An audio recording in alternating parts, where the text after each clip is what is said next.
Belief was it just needed to be as clean to eat off of, to use.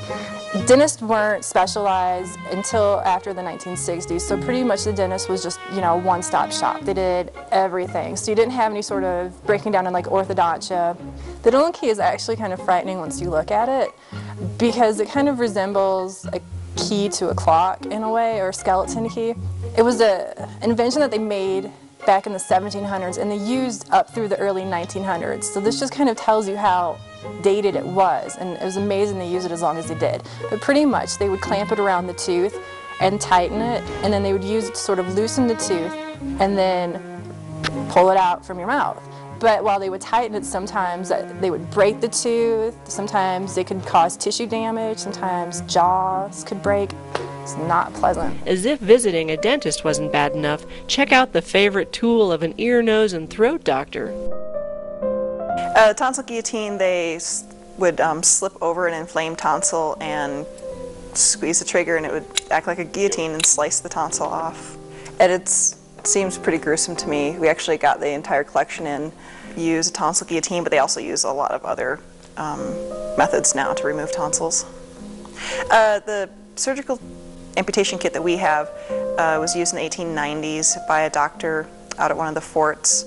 Obviously they're used to do amputations and other kind of medical procedures. They had scalpels in them and various hooks and tools to tie off arteries, and also large saws to cut through bones and things like that. If they had it, they would use ether or another chemical, but a lot of times they didn't have anything if it was out in the field, and so then you'd maybe get a shot of whiskey if you were lucky, and then multiple men would hold you down while you had your leg cut off. This begs the question, why were Civil War surgeons so fond of cutting legs?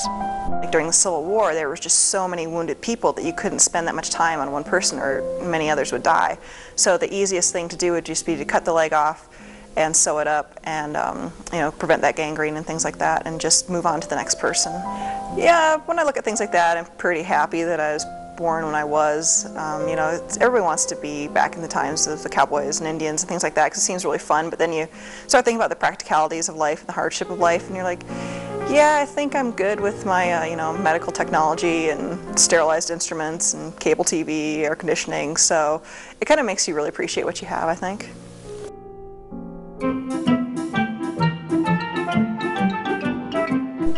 As society becomes more advanced, what we're willing to do to keep up with the latest fashions has become more and more complicated. So this machine was invented in the 1920s to achieve a more permanent wave of the hair.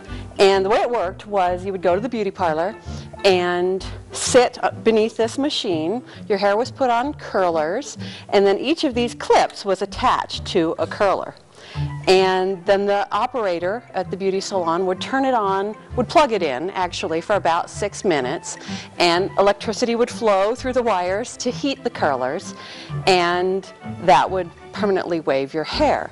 However, the operator of the machine was kept very busy during those 6 minutes dabbing cotton on the lady's head right near the curlers, because there was so much heat generated by this machine that you had the risk of burning your scalp while you were sitting beneath it. So it's kind of a scary thing to think about, but very interesting. I did find references to women whose scalp was burned from using this machine, and also once in a while, if it was left on too long, the hair could be burnt and it would just break off. So really not the effect you wanted by using this machine. The permanent wave machine is just one example of how man has used technology to frightening and often unnecessary means in modern life.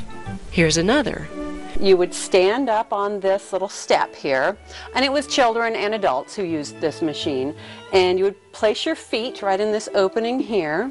On the top you can see there are 3 viewing ports. Voila, you got an x-ray of your foot, and you usually were wearing, they usually did it twice, once while you were wearing the shoes that you came in with, and then once after you tried on a new pair of shoes so that you could see the difference in the fit of a new pair of shoes. Well, there are no published studies of cancer resulting from the use of this machine, but people started to become concerned about that possibility. Many states started to enact laws that allowed people, customers, to only use this machine like once a month.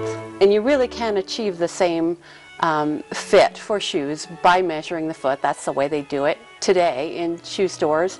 But it was kind of fun. During the Depression, they sold it as a way of buying fewer shoes for your family because you could be sure of the proper fit so that you could get them big enough so you didn't have to come back as often and buy so many pairs of shoes. As learning about the past is now only a click away, you might wonder what the point is of museums and why they continue to save physical artifacts from our history. I mean, a lot of people make the argument that you can get just as much information out of a book as you can going to a museum. But museums, they're the ones who have those tangible items that people can come in and make a connection with.